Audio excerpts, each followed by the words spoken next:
This is Film Focus with Emily Cook. The 24th Bond film Spectre, directed by Sam Mendes, features Daniel Craig fighting to get to the core of a secret organisation threatening the very essence of the 007 programme, as well as James Bond's very own life. So I saw this, Sarah, the other day. What did you make of it? It's definitely not my favourite Daniel Craig Bond movie, but I didn't think it was bad. I didn't find Christoph Waltz massively menacing. I found him a little bit of a letdown, actually, in terms of, or compared to some of the other Bond villains we've been treated to. Mads Mikkelsen I thought was particularly fantastic, and that's not to say Christoph Waltz isn't amazing. I actually, I think his work is great. He didn't really have the stature that you would expect, almost the caricature character. Yes. You want that in a Bond almost. Yeah, I totally agree. And as he was, I don't think this is a spoiler, but as he was kind of the kingpin of everything, he just fell flat for me, definitely.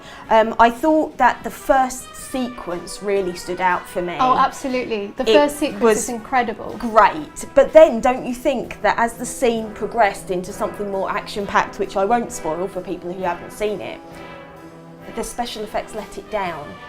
A little bit, yeah. I think so. You see what I mean? Some of the action scenes, I was just like, yeah, right. Which you expect to go, yeah, right, in Bonds. Yeah. But it was, a bit clunky. It's shaky. Yeah. What we just said about the opening sequence there is really interesting, because we won't be spoiling anything by saying this because it's within the first 4.5 minutes.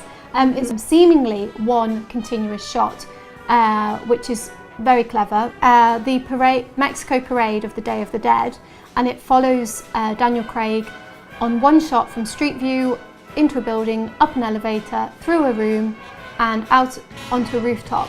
And that whole shot happens and lasts 4.5 minutes, which it looks like it doesn't break at all. It's very, very clever. Also, Léa Seydoux manages to recreate probably one of the best balanced Bond girls that I've actually seen.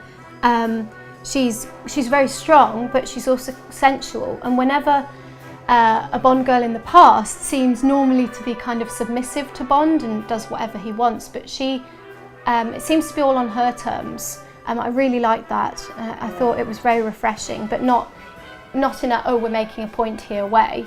It was just refreshing and a nice change to see, I think. I don't know whether you heard, but apparently Naomi Harris has actually said that she doesn't agree with the term Bond girl.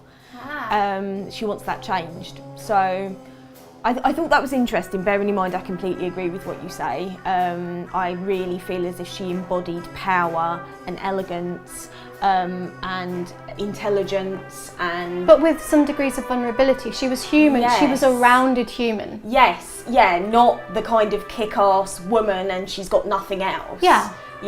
She wasn't exactly. ticking some male fantasy boxes, which is great. So do you know what SPECTRE stands for, Sarah? I don't, actually. Do you want me to tell you? Yes, please do.